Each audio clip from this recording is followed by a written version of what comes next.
Olubereberye essula eya35. Katonda n'agamba Yakobo nti, golokoka oyambuke Beseri gye nakulabikira ng'odduka muganda wo Esawu, otuule eyo onzimbire ekyoto. Yakobo n'alyoka agamba ab'omu nnyumba ye n'abo bonna abaali naye nti, muggyeewo bakatonda abalala abali mu mmwe, mwetukuze, mukyuse ebyambalo byammwe, mwambale ebitukula. Tusituke twambuke Beseri, nange ndizimbira eyo Katonda ekyoto, eyannyamba mu biseera ebizibu, era eyabanga nange mu kkubo lye natambuliramu. Ne bawa Yakobo bakatonda abalala bonna be baalina, n'empeta ezaali mu matu gaabwe. Yakobo n'abiziika wansi w'omuti omwera ogwali mu Sekemu.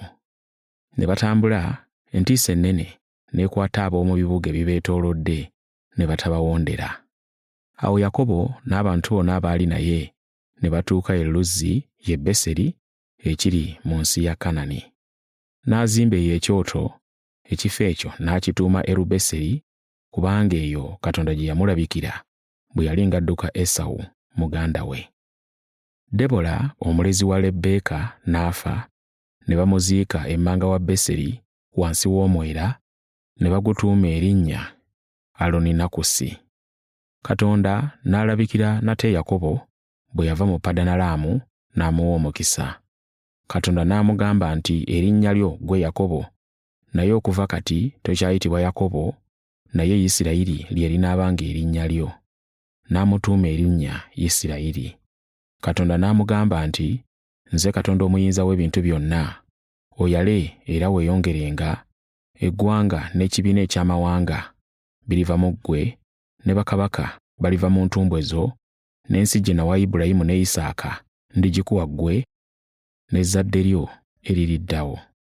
Katonda n'ava wali Yakobo. Yakobo n'asimba empagi ey'amayinja mu kifo Katonda we yayogera naye, n'agifukako ekiweebwayo ekyokunywa n'amafuta. Yakobo n'atuuma ekifo ekyo erinnya lyakyo Beseri. Okufa kwa Laakeeri. Awo Yakobo n'ab'omu nnyumba ye ne bava e Beseri ne batambula. Baali babulako katono okutuuka mu Efulaasa. Ebiseera bya Laakeeri eby'okuzaala ne bituuka, n'alumwa nnyo. Awo olwatuuka bwe yali alumwa nnyo, omuzaaliza n'amugamba nti, totya, kubanga kaakano onoozaala omwana ow'obulenzi omulala. Awo olwatuuka bwe yali anaatera okufa, n'atuuma omwana we erinnya Benoni, naye kitaawe n'amutuuma Benyamini. Laakeeri n'afa, ne bamuziika ku mabbali g'ekkubo erigenda e Efulaasi, ye Besirekemu. Yakobo n'asimba empagi ku malaalo ge, eyo y'empagi ey'amalaalo ga Laakeeri ne leero. Isirayiri ne yeeyongerayo mu lugendo lwe, n'asimba eweema ye ng'ayisizza omunaala gwa Ederi. Batabani ba Yakobo. Awo olwatuuka Isirayiri bwe yali ng'atudde mu nsi eyo, Lewubeeni n'agenda n'asula ne Bira omuzaana wa kitaawe, Isirayiri n'akimanya. Batabani ba Yakobo bali 12. Abaana ba Leeya be bano: Lewubeeni omubereberye wa Yakobo, Simyoni, Leevi, Yuda, Isakaali ne Zebbulooni. Abaana ba Laakeeri, Yusufu ne Benyamini. Abaana ba Bira omuzaana wa Laakeeri, Daani ne Nafutaali. Abaana ba Zirupa omuzaana wa Leeya, Gaadi ne Aseri.